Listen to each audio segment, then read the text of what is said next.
Assalamualaikum warahmatullahi wabarakatuh. Alhamdulillah, pada kesempatan kali ini kita akan membahas mengenai ragam bahasa pada mata kuliah Bahasa Indonesia. Jadi, apakah penting bahasa Indonesia itu?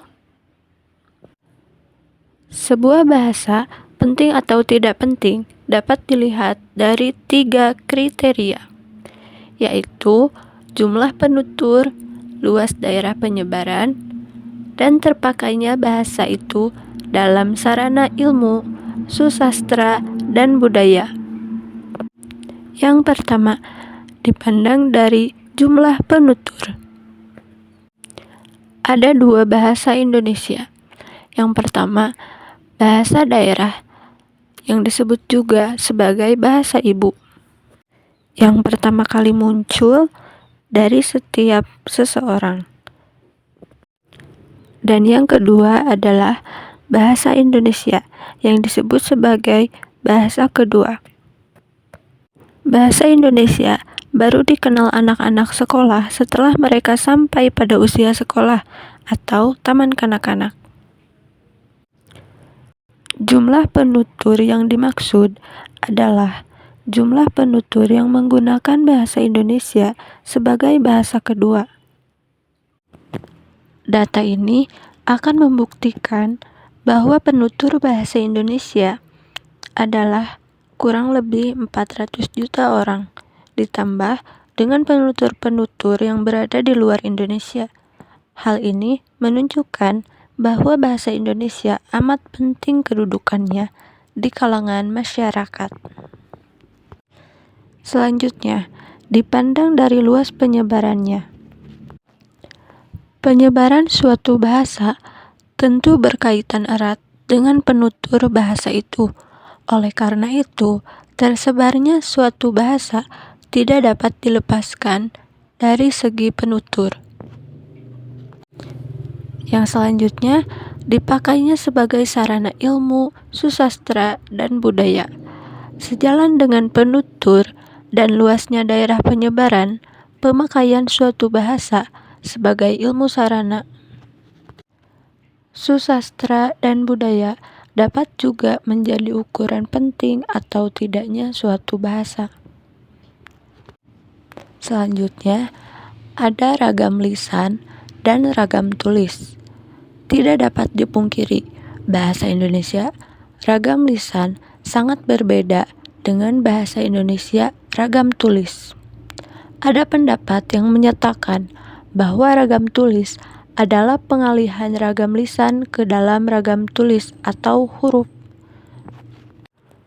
Namun, pendapat ini tidak dapat dibenarkan 100% karena tidak semua ragam lisan dapat dituliskan, begitupun sebaliknya. Karena kaidah yang berlaku bagi ragam lisan belum berlaku bagi ragam tulis. Selanjutnya, ada ragam baku dan ragam tidak baku.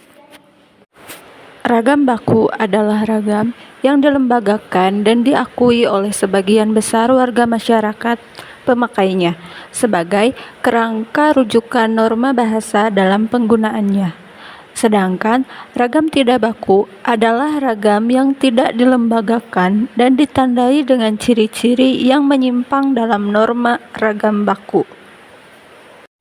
Dalam kehidupan berbahasa, manusia sudah mengenal ragam bahasa tulis dan lisan, ragam bahasa baku dan tidak baku. Oleh sebab itu, muncullah istilah ragam bahasa baku tulis dan ragam bahasa baku lisan.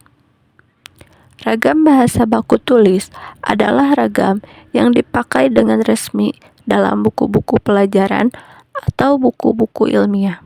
Saat ini, pemerintah mendahulukan pembukuan ragam baku tulis. Hal ini dibuktikan dengan penerbitan buku pedoman umum ejaan bahasa Indonesia yang disempurnakan, buku pedoman untuk pembentukan istilah, dan pengadaan Kamus Besar Bahasa Indonesia. Lalu, bagaimana dengan masalah ragam bahasa baku lisan? Ukuran dan nilai ragam bahasa baku lisan tergantung pada besar atau kecilnya ragam bahasa daerah yang terdengar dalam ucapan. Artinya, seseorang dapat dikatakan berbahasa lisan yang baku jikalau dalam pembicaraannya tidak terlalu menonjolkan logat atau dialek daerahnya. Yang selanjutnya, ada ragam sosial dan ragam fungsional. Baik ragam lisan maupun ragam tulis bahasa Indonesia ditandai pula oleh adanya ragam sosial, yaitu ragam bahasa yang sebagian norma dan kaidahnya didasarkan atas kesepakatan bersama. Ragam fungsional yang kadang-kadang disebut juga ragam profesional, yaitu ragam bahasa yang dikaitkan dengan profesi, lembaga, lingkungan kerja, atau kegiatan tertentu lainnya. Seperti bahasa dalam lingkungan keilmuan atau teknologi, seperti istilah-istilah dalam ilmu komputer. Lalu ada di kedokteran, seperti istilah-istilah ilmu kedokteran dan keagamaan.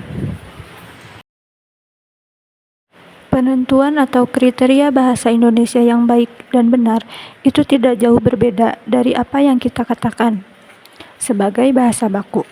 Kebakuan suatu kata sudah menunjukkan masalah benar suatu kata itu, walaupun demikian, masalah baik tentu tidak sampai pada sifat kebakuan suatu kalimat, tetapi sifat efektifnya suatu kalimat. Sebuah bentuk kata dikatakan benar kalau memperlihatkan proses pembentukannya yang benar menurut kaidah yang berlaku. Contoh, aktivitas benar penulisannya karena pemunculan kata tersebut tidak mengikuti kaidah penyerapan yang telah ditentukan. Pembentukan penyerapan yang benar yang dimaksud dengan bahasa yang benar adalah bahasa yang menerapkan kaidah dengan konsisten, sedangkan yang dimaksud dengan bahasa yang baik adalah bahasa yang mempunyai nilai rasa yang tepat dan sesuai dengan situasi pemakaiannya. Dari pembahasan yang sudah dibahas, dapat disimpulkan bahwa bahasa Indonesia memiliki peranan yang sangat penting dalam kehidupan berbangsa dan bernegara. Sebagai bahasa pemersatu, bahasa Indonesia tidak hanya berfungsi sebagai alat komunikasi sehari-hari, tetapi juga sebagai sarana dalam berbagai aspek kehidupan seperti ilmu pengetahuan, budaya, sastra, dan pendidikan.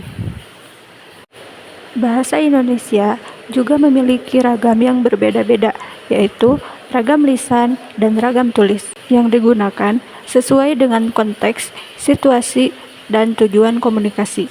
Dalam kehidupan berbahasa, terdapat pula perbedaan antara ragam baku dan tidak baku, yang masing-masing memiliki aturan dan fungsi tersendiri. Ragam bahasa yang digunakan harus sesuai dengan norma yang berlaku agar komunikasi dapat berlangsung dengan efektif dan tepat sasaran. Untuk itu, pemahaman mengenai bahasa Indonesia yang baik dan benar sangat penting untuk memastikan bahwa bahasa digunakan secara efektif dan sesuai dengan kaidah yang berlaku. Dengan demikian, bahasa Indonesia dapat terus berkembang dan tetap relevan dalam berbagai aspek kehidupan masyarakat Indonesia. Sekian dan terima kasih. Wassalamualaikum warahmatullahi wabarakatuh.